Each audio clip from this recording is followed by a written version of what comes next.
Guys. കുറേ നാളുകൊണ്ട് ശേഷം എനിക്ക് കാണണമെന്ന് വിചാരിച്ച ഡോമാണ് ഈ കാണുന്ന ഡോം.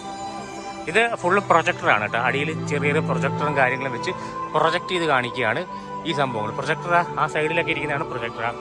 കണ്ടോ, അവിടെ ഡോം പോലെ ഇരിക്കുന്നതാണ് പ്രൊജക്ടർ. എന്നാ ഭംഗിയാണെന്നറിയാതെ ഗൈസ് ഇത് കാണാൻ, ഒരു രക്ഷയില്ല. ഇത് കണ്ടോ, ഇതൊരു എന്തുവാണെന്ന് അറിയത്തില്ല, പൗലിനൊന്നും അറിയത്തില്ല. പക്ഷേ ഇതൊരു നല്ല റെസ്റ്റുറിയറിൻ്റെ എന്തോ പ്രോഗ്രാം നടന്നുകൊണ്ടിരിക്കുക കേട്ടോ. ഗൈസ് ഒരു രക്ഷയില്ല, എന്ത് ഭംഗിയാണ് ഗൈസ് ഇത് കാണാൻ. രക്ഷയില്ല ഗൈസ്. ഇത് പ്രൊജക്ടറാണ് ഈ ഇരിക്കുന്നുണ്ടോ, ഇത് പ്രൊജക്ടറാണ്. ഈ പ്രൊജക്ടർ അവിടെയാണ് പ്രൊജക്ട് ചെയ്യുന്നത്. ഇതിൻ്റെ നടുക്ക് സ്റ്റേജാണ്. ഈ സ്റ്റേജിൻ്റെ അകത്ത് കയറാനാണ് എൻട്രൻസ് ഫീ ഉണ്ട് കേട്ടോ. ഗൈസ് നമ്മളിപ്പോൾ ഡോമിൻ്റെ സ്പീക്കർ സിസ്റ്റം ഒക്കെ നോക്കിയോ, എന്നാ ഭംഗിയാന്ന് നോക്കിയേ. ഇതാണ് പ്രൊജക്ടർ കേട്ടോ, ഇതാണ് പ്രൊജക്ട് ചെയ്യുന്നത്.